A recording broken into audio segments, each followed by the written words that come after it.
আমি যদি অসুস্থ হই, আমার প্রত্যেক অসুস্থতার কারণে আমার পাপ মোচন হয়। সুবহানাল্লাহ পড়েন। আপনার জ্বর হয়েছে, এই জ্বরের কারণে আল্লাহ আপনার গুনাহ মাফ করবে। আপনি ব্যথা পেয়েছেন, অসুস্থ হয়েছেন, আল্লাহ তাআলা গুনাহ মাফ করে দেবে। তাহলে হতাশার কোনো সুযোগ আছে বলেন? না। মুমিন জীবনে হতাশার কোনো সুযোগ নেই। রাসূল সাল্লাল্লাহু আলাইহি ওয়াসাল্লাম বলেন, মা ইউসিবুল মুসলিমা মিন নাসাব ওয়ালা ওয়াসাব ওয়ালা হাম্মিন ওয়ালা হুজনিন ওয়ালা আযান ওয়ালা গাম্মিন হাত্তা শাওকাতি ইউশাকুহা ইল্লা কাফারাল্লাহু বিহা মিন খাতায়া। মুমিন জীবনে যত ব্যথা, কষ্ট, দুঃখ, এমনকি ফল পাড়তে যে গাছের কাটার খোঁচা যদি খান, রাসূল সাল্লাল্লাহু আলাইহি ওয়াসাল্লাম বলেন ওই খোঁচার ব্যথার কারণে আল্লাহ তোমার গুনাহ মাফ করে দেয়। কেউ অসুস্থ হয়ে রাসূল সাল্লাল্লাহু আলাইহি ওয়াসাল্লামের কাছে আসলে রাসূল সাল্লাল্লাহু আলাইহি ওয়াসাল্লাম কি বলতেন জানেন? কেউ জানেন? লা বাস আলাই তুহুরুন ইনশাআল্লাহ। তিনি বলতেন, আরে don't worry about it, it will cleanse up your scenes. ভয় পেও না, আরে এই অসুস্থতা, এটার কারণে আল্লাহ তোমার গুনাহ মাফ করে দিবে। সুবহানাল্লাহ। তাহলে অসুস্থ ব্যক্তি আর উজ্জীবিত হতো না? রাসূল সাল্লাল্লাহু আলাইহি ওয়াসাল্লাম অসুস্থ ব্যক্তিকে দেখলেই মাথায় হাত বুলিয়ে দিতেন, দোয়া করতেন, আল্লাহুম্মা রাব্বান নাস আযহিবিল বাস ইশফি আনতা শাফি, দোয়া করে দিতেন। আর বলতেন, আরে ভয় পেও না, এই অসুস্থতা তোমার গুনাহ মাফ করে দিচ্ছে। তাহলে অসুস্থতার মধ্যেও তারা উজ্জীবিত হতো। আমরা মানুষকে আশাবাদী করব, ভয় দেখাবো না।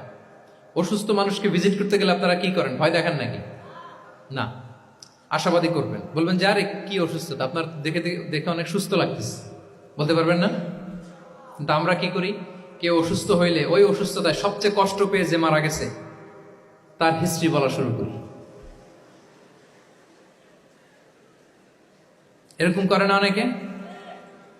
ধরেন যে একজন ক্যান্সারের পেশেন্টকে দেখতে গেছেন, এবার যে আপনার কোন খালা ক্যান্সারে কিভাবে ধুকে ধুকে মরছিল, ওই হিস্ট্রি আপনি বয়ান দিতে শুরু করছেন। বেচারা বাঁচবে? যা একটু সুস্থ ছিল ওইটাও তো অসুস্থ বানাই দিচ্ছেন। কি বলেন? তাহলে ইসলাম আমাদেরকে আশাবাদী করে। প্রিয় ভাই এবং বোনেরা, কি করে? আশাবাদী করে। আমরা যদি আমাদের কোনো প্রিয়জনকে হারাই, আমরা আশাবাদী হয়েই হারাই, কারণ তাকে আমি চিরকালের জন্য হারাচ্ছি না। আপনি আপনার আব্বাকে হারাচ্ছেন তো কি হয়েছে? বাপ হারায় তো কাঁদবে নাস্তিক। কি বলেন? নাস্তিকদের তো মরার পরে নাকি আর কিছু নাই। হ্যাঁ, দেখবেন আপনাদের সামনে সামনে অনেক কিছু বলে যে কিছু নাই, যা দেখি না, বিশ্বাস করি না। একা একা যখন মৃত্যুর পরে কি হবে চিন্তা করে ওর দম বন্ধ হয়ে আসে। ইসলাম মানুষকে আশাবাদী করে। দেখেন আমরা কত দূর দেখি, কত দূর ভাবি।